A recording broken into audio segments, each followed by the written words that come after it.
In this video, I'm going to take a close look at Tyler Kinley dribbling for Sockeye against Revolver in 2013. In 7 passes over 10 seconds, Travel. Kinley moves the disc 45 yards downfield and from the force sideline all the way over to the break sideline. But again, give go, give go, give go. The move begins with an open side give-go move down the sideline. Wait, is that it? That's the whole thing? There's a ton wrong with it. You look at the separation that his target should be drifting backwards. If you look at the defender on that target, he's way off balance. His hips are facing towards the opposite way. Yeah. So that receiver should be fading backwards, not up the line. It makes no sense to go up the line. And then Tyler should be running the flick give go in between the thrower and the marker. That's number one. Right, yeah, okay.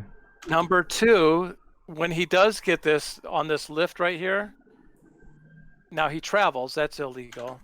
But more importantly, he should be running a misdirection backwards. And again, that I don't know if you're looking at what, as Tyler catches the disc on the 50-yard line, again, that guy who just threw it to him is drifting downfield. That's completely insane.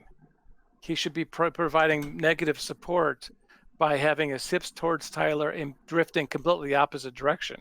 So Tyler can run a misdirection play towards the opposite end zone. All right, and then it comes here, then he travels. Now that give go is, you're calling that penetration, that's a bad looking move right there. The only way that's a good move is, are you on this, same throw? Yeah. The only way that's a good move is if Tyler runs to the left backhand of that receiver. That would be pretty close to a stunt move. But because he's only going to the center of the field, he's giving the most defenders a shot at that lane.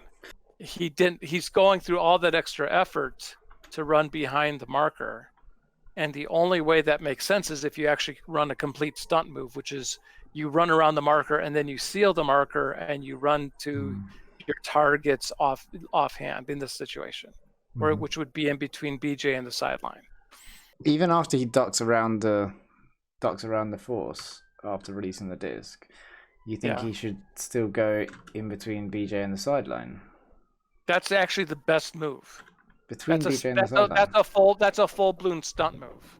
The stunt move's one of the best moves I've got. If he would run to BJ's lefty backhand towards the sideline, he'll automatically seal his marker, defender, correct? Yeah. Are you with me? There's nothing. Yeah.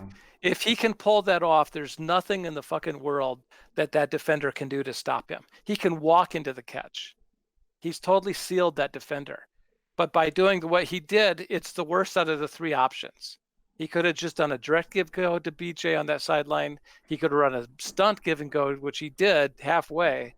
But by doing it halfway and not sealing, he's letting a good defender have a line on the disc. He's exposed there. But he's got enough separation so that line doesn't matter in the end. And then when he catches no. Hold on. That's not a legitimate argument. My argument would be, in this instance against this defender and that throw, it worked. But out of principle, principle to principle, he didn't seal the defender. And when you don't seal the defender, if it's a really good defender, you're vulnerable. If this happened to that defender 10, 20 times in a row, the 21st time he's going to get the D. When you seal that defender, there's nothing that defender can do, period. I mean, this is why I say the first move should have been in between that guy on the wing and his defender. Because by the time he catches the disc, he's running almost full speed. You can't dribble, catch the disc going that fast. That's not dribbling.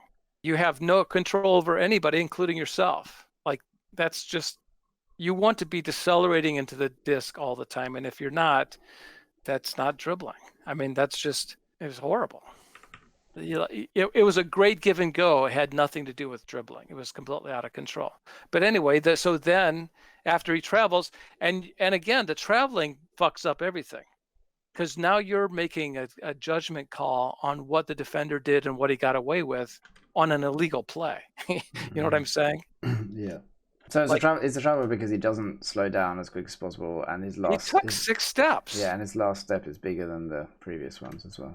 And if you looked at my foot on pivot foot entitlement, his pivot foot should have been his right foot.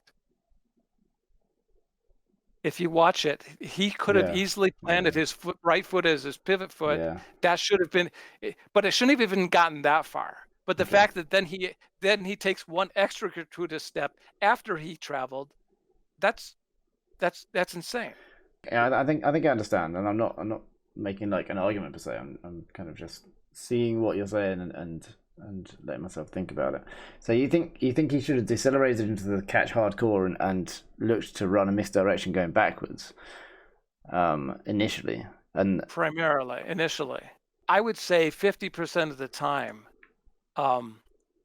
when I run a misdirection, the whole intention behind the misdirection is simply to get myself balanced as quickly as possible. So I can so it's a fake misdirection, so I can explode again downfield, and I'm stopped and I'm balanced and I've got all my weight. When he runs that second give and go, he's got 50% of his weight on his pivot foot, when it should be 98%. So it's not nearly as explosive as it could be. It's ugly. Don't you think the blonde player that's thrown to you for the first pass, do you think that maybe he should have done a dribble move going around the back, because that his defender moves away from him? So if he actually, well, not only that, but if you, I mean, how at this, and I'm at 234. Yeah, me too. All right, how much separation is there between the blonde guy and the blonde's marker? Yeah, what? 7 yards. Fine. So if Tyler runs in between there, is that a pick? No way. That's not a pick. There's no way that's a pick. What you're saying is actually correct. Where if Tyler runs where I'm saying he should, Blondie throws behind them. Tyler just ran a legal pick and roll or a play action pass where he sucked 2 defenders in. Blondie is wide open. So if Blondie runs back across the field, he's not going to have a marker within 10 yards of him. All completely legal. But there's you need your teammates to be in position to support that. Right. They're not. They don't even know what they're doing. But when I look at, I'm going to hit the play button here. See, Blondie's first look was downfield. So there's no way that first play was even a give and go. It was just a pass, and he ran. Blondie got the disc back. All right, watch this. If it's me, my pivot foot is definitely 100. Even at the speed he's running at here, my pivot foot is definitely planted before the 50-yard line. Hit the play button. My pivot foot is there. He's 3 yards past where my pivot. Come on, man. He's 3 yards beyond where my fucking pivot foot would be. And not for legal purposes. For tactical purposes and strategic purposes, the quicker you're established with that pivot foot, the more control you have over the whole defensive landscape. I mean, it's literally stupid for him to take that extra 3 yards. It doesn't get him anything, except the advantage of cheating, where the marker has no idea how to guard against him. But if he plants his pivot foot on the 50-yard line, runs a fake misdirection to Blondie, gets that marker to bite, and then runs a give-go downfield, he's going to destroy that marker. There's nothing he's doing that's dictating tempo, that's controlling the defense. That's communicating to the defense, I can do whatever I want. Hopefully you got this much out of what I said. Everything is cerebral. Like everything I said was cerebral. It's what's my approach? How do I attack? Where do I attack? How do I attack? And what's the purpose of my attack? What am I trying to get out of it? And it's all very much a chess game that I'm all playing in real time. Until I see from you or from anyone else dribbling that level of cerebral, ultimate IQ, whatever you want to call it, it's all just give and go. I think you're right that it's difficult for people to understand it unless they do it. And once you start doing it, then you start perceiving kind of the advantages that you have, and you're able to You're able It's to that react to the we made that defense. video 2 or 3 years ago where, there was the 5 steps, and it takes a few years, to go from that first. Tyler's on the first step in that 5-step ladder. Yeah. He's athletic and he's getting open. He's just give and go. Yeah. He has no clue right now of what he's accomplishing. Step 3 is exploiting what you're accomplishing. And step 4 is understanding on the bigger level, on the macro, on the meta. I've seen the occasional individual player have sparks, but the thing is, without being surrounded by teammates, those sparks are, just end up just bouncing on the ground and disappearing. You know what I mean? Yeah, like a welder burning, Yeah. sparks flying off. Right. And to get to the level 5, it takes years of experiencing what you're accomplishing and how to then harness that and utilize that to higher and higher levels. Yeah. You can send me all the videos you want, and it's going to be like this one. Where I'll just through my mind, I would have done basically. So you can imagine how much my head hurts when I watch any Ultimate. What I just did in that 7-throw clip, I eliminated the last 3 or 4 throws because they were irrelevant, meaningless. So for 3 or 4 throws, I showed my mind working completely opposite of yours, and you're probably the closest on the planet to how I think. Yeah, I mean, I wouldn't say it's completely opposite, but yeah, you definitely. But when I watch an Ultimate game, it's nonstop. It's 100% wrong. It's through the lens of the triple threat principle and dribbling, everything about Ultimate's wrong. Period. End of story. I'm wondering whether it's harder than we think. I've taught the skills of dribbling to a lot of people, but the number of people that actually execute it in game is very minimal. And unless I stand on the line for 3 points in a row, I'm like, right, you're going to dribble now because we're 10-2 up. You're going to dribble, okay? I don't want to see you scoring without dribbling. And still, it'll take 2 or 3 points. Once I started doing it, then suddenly everything's incredibly easy, and it's just like, why didn't you do that? And then I come on the field and I do it against Clapham when we're 10-2 down, and then suddenly it opens up a scoring opportunity, and then we get 2 or 3 breaks in a row, and it's like, I'm not doing anything that I haven't taught you guys how to do.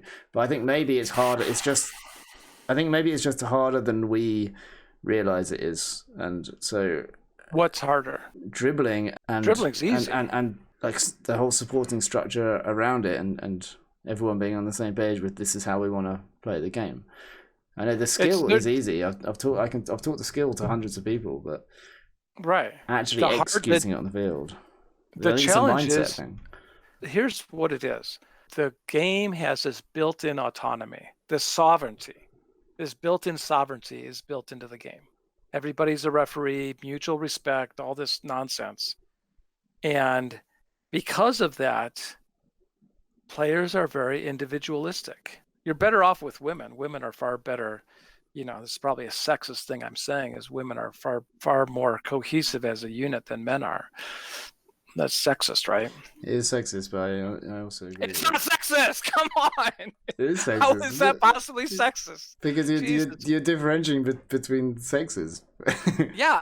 Women have vaginas and men have dicks. Oh, that's sexist. Not sexist. Yeah, maybe it is. Come on, man. Jesus, what is this world coming to? Well, I mean, fuck.